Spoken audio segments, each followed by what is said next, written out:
We are waking up to a winter storm slamming northeast Ohio here at 5 o'clock. This right here is a live look at Chardon this morning. Of course, all of these conditions not ideal ahead of the holiday weekend, but we have you covered this morning with team coverage to keep you informed. Betsy Kling is here joining us, tracking the storm along with Payton, Domschke. Austin Love is going to be keeping an eye on conditions outside. But first, let's get right over to Betsy with what's happening outside right now. We got that sneak peek into Chardon, but what else is happening across First thing I got to see in Chardon is that the post that has the traffic lights on it. Yes. Did you see it moving in the winds? Payton just pointed out we had a 60-mile-per-hour wind gust in Lima that was just reported. So the wind gusts are coming, friends, and we're starting to see more and more of these power outages just like that, and these numbers are going to continue to go up. Power out for 497 First Energy customers in Erie County. Portage County's at 25. We have lesser numbers elsewhere, but these numbers will go up because the wind gusts are going to continue to go up. Richland County, level 1 snow emergency. Again, there is a section of I-71 that cuts through there. If you're headed to Columbus or Point South, you're going to run right through that. And man, the roads are just nasty. We take a live look around town, and we do have snow that continues to come down. We also have snow that is blowing around. It's not so much the snow totals that we are focusing on. It's the wind, the impacts of the wind, not just on the visibility on the roadways, but also because the blowing and the drifting is just not going to allow the roadways to really open up. We do have drivable lanes, though. That's some good news. It's just not great. There's a lot of black ice out. And we do have some accidents that we're starting to see now showing up on our traffic map this morning. Let's zoom in first up here into Cuyahoga County on 480 at Transportation. There is an accident there that is slowing things down. You can see the orange that's showing up very close to Garfield Heights here. So it's in eastbound lanes at the Transportation Boulevard exit. So definitely want to kind of keep that one in mind. And if we go back down to Richland County, I believe this was on US 30 when I last checked, that there is that little accident that is at the exit for 71. So that could be kind of tricky because now we have an interchange that is involved. But certainly we have a lot to talk about as far as the snow goes. You can see where these darker blue areas are. That's where we're getting intense snowfall, these heavier snow rates that's reducing visibility. It's also putting a coating on the roads and areas around there. So Geauga County now getting that Chardon cam we just saw with the wind coming through there. From Lorain right down through Medina, Summit, Stark counties getting a band of heavy snow, and then this one coming up through Richland County. This is going to be a pretty good hit here as this continues to move northward.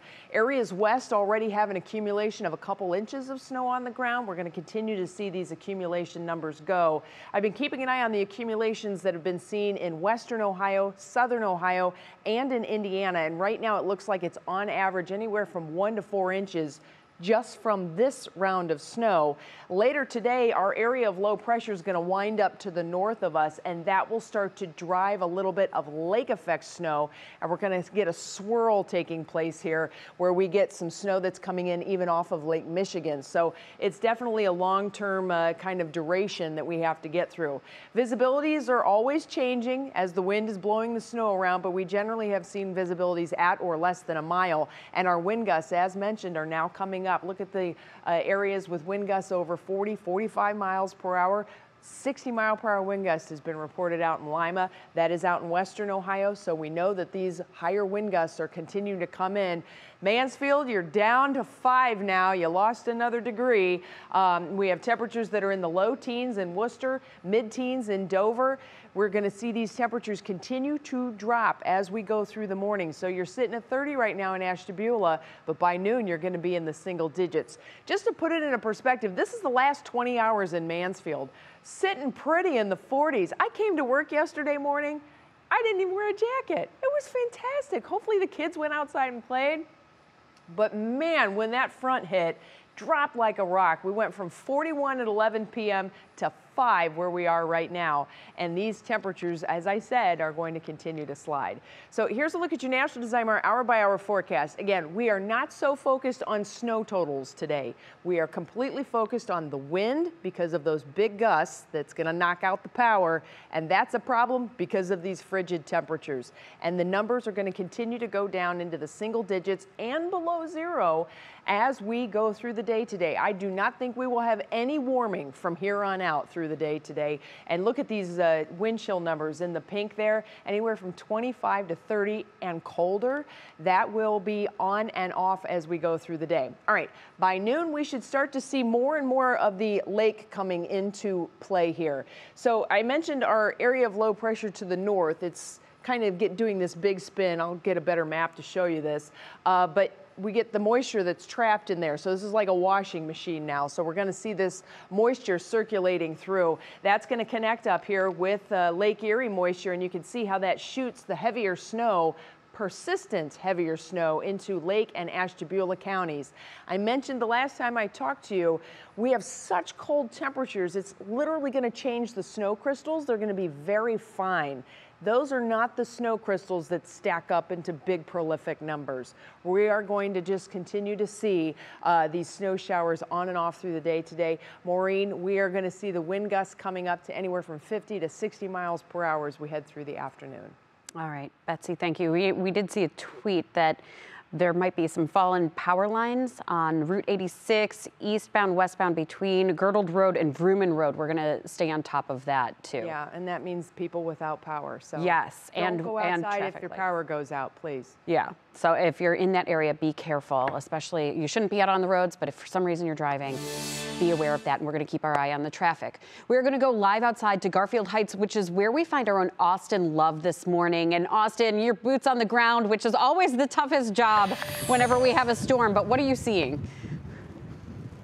What are you talking about, more? I'm having the time of my life out here, just laughing so I don't cry this morning, really, is what we're being honest with. But if you notice right here, I don't know if you can see us, but I mean, this wind just absolutely gusted so much. You can see that the snow typically comes straight down. Right now it's coming at a complete side angle because of just how strong these wind gusts are. Betsy just talking about it. About 40-mile-an-hour winds we're experiencing here in Garfield Heights. So we are right off of 480 at the Transportation Boulevard exit. And so I actually live right, typically a 5, 6 minute, 7 minute drive from here in Tremont. Took me about 15 to 20 minutes. So if you're going out and about later on this morning, definitely be ready to double your commute time if you do have to get out today. But again, if you have to stay, if you can stay inside, definitely do so. But ODOT working hard to make sure that the roads are clear for us all morning long. 300 drivers they have right here in Northeast Ohio with 260,000 tons of salt. But the problem here is, again, it's not so much the cold, it's not so much the snow, it is this wind blowing that snow over the highway. What they're really doing is just trying to keep up the best they can, but the problem is that the moment they start to plow, that wind pushes that snow right back over. But again, we're experiencing the trifecta here. We got the cold, we got the snow, we have the wind that we're experiencing right now. But Maureen, you know, a lot of reporters, they come out here, they toss the warm water and things like that for experiments just to show it off. I have a different approach here this morning. We're going to see how long it takes a beer to freeze this morning. I'm going to pick that bottle cap up right after the shot. But this is what we're going to do this morning, just to see how cold it is. Ooh, not my best pour. I'll tell you that right now. My friends at Market Garden wouldn't be very proud of me. But hey, we're going to see how long this takes. We got the Browns game tomorrow. So this will be just, you know, a little insight into maybe how quickly you need to drink your beer before it freezes. So we're going to be checking in on this all morning long. But hey, we're having a heat wave, Maureen. Yeah. A tropical heat wave. Back to you. You know, those bartenders, they don't have to deal with the wind gusts as they're pouring. So we'll give you a little leeway there, Austin. And you know it's bad. Look at that. You know it's bad when Austin has a hat on. So this must be absolutely a real winter storm. So, well, all right, we'll check in on your beer throughout the morning show, but get in the truck, stay safe. You could already tell that his face was freezing a little bit there. And we're going to have continuing coverage of this storm throughout the morning, live on the air. In just minutes, we're going to be talking with local snowplow drivers to get a firsthand look at the storm through their eyes. They are out on the roads right now, so you can get constant updates on wkyc.com and also on the 3 News app.